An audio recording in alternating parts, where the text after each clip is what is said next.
Baik, terima kasih banyak teman-teman. Saya dari Komisi 8 hari ini juga turut serta mengecam ya terkait dengan tindakan yang dilakukan.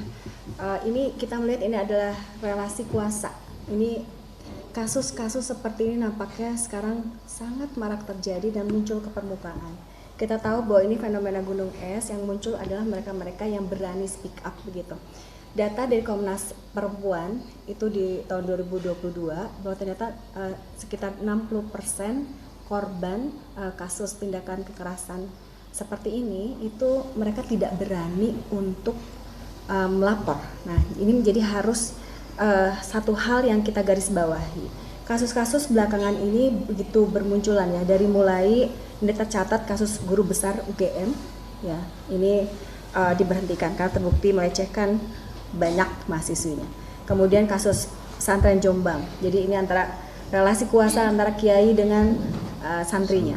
Kemudian Kapolres Ngada begitu, ini seseorang yang dianggap atau institusi yang dianggap mampu untuk melindungi warga masyarakat justru menjadi predator bagi anak-anak kecil gitu ya.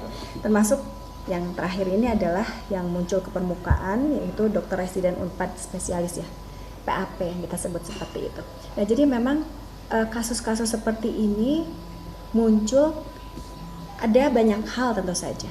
Apakah ini dari sistemnya begitu yang perlu diperbaiki ataukah hal lainnya?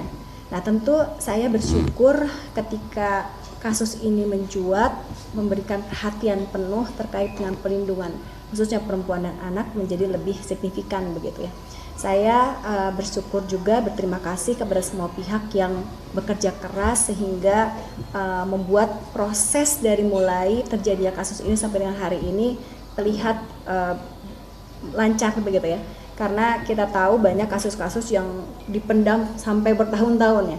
Nah, ini saya kira dengan dukungan semua pihak begitu ya, saya juga terima kasih banyak kepada RSHS begitu sebagai lembaga atau institusi yang pada saat itu menaungi pelayanan kesehatan dan nampaknya sangat responsif begitu ya. Jadi melakukan pendampingan pelaporan korban, bahkan pada waktu itu agak susah masuk ke Polres begitu, mereka bantu sampai ke Polda. Langsung pada hari itu pun prosesnya menjadi berjalan dengan sangat cepat sehingga pada dalam waktu beberapa hari saja sudah ditangkap pelakunya begitu. Nah, kemudian juga mereka berkomitmen menjaga kerahasiaan. Saya kira ini penting sekali. Sampai hari ini kita bisa menjaga korban sehingga tidak terganggu secara psikisnya begitu ya. Karena untuk menyelesaikan traumanya saja yang bersangkutan masih butuh waktu. Nah, kemudian Kemenkes juga sangat responsif, langsung membukukan program pendidikan spesialis untuk melakukan evaluasi dulu begitu ya, termasuk mencabut izin praktek dokter yang bersangkutan begitu. Kemudian Unpad pun sama, saya sudah langsung mengkonfirmasi ini ya, yaitu memberikan sanksi tegas dengan memecat dan mengeluarkan korban dari Universitas Padjadjaran. Kemudian kita juga mendapatkan bantuan dukungan Kemen PPA melalui UPTD PPA Kota Bandung dan juga Jawa Barat ya. Jadi mereka memberikan bantuan konseling dan juga psikologi forensik begitu. Nah, kami juga bersyukur karena ternyata Jabar Bantuan Hukum juga mendapat kepercayaan dari keluarga korban untuk mendampingi kasus hukum ini begitu ya. Jadi yang dilakukan oleh kami adalah melakukan koordinasi dengan pihak rumah sakit, juga kemudian melakukan support monitoring, mendatangi keluarga korban begitu, termasuk melakukan pendampingan hukum. Dan yang paling penting adalah yang harus khususnya kami lakukan karena saya adalah di Komisi 8, mendorong agar supaya adanya perbaikan sistem baik di rumah sakit, perguruan tinggi ataupun lembaga-lembaga terkait begitu ya. Khususnya terkait dengan pelaksanaan Undang-Undang TPKS yang saat ini sedang kita kuatkan. Jadi Undang-Undang TPKS ini ternyata belum dipahami oleh banyak masyarakat begitu ya, khususnya juga institusi. Nah, jadi kita berharap bahwa semua pihak bekerja sama agar supaya ke depannya tentu hal ini tidak terjadi lagi.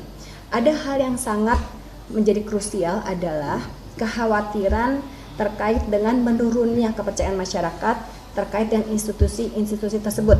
Apakah institusi kesehatan, apakah pendidikan, ataukah keamanan dan lain-lain. Jadi kita akan fokus di sana supaya betul-betul masyarakat merasa aman, merasa nyaman di ruang-ruang publik, apalagi ruang-ruang yang berkaitan dengan tempat-tempat yang mereka merasa bahwa tempat itu harusnya menjadi tempat yang aman dan nyaman buat mereka, seperti itu. Download Tribun X sekarang, menghadirkan lokal menjadi Indonesia.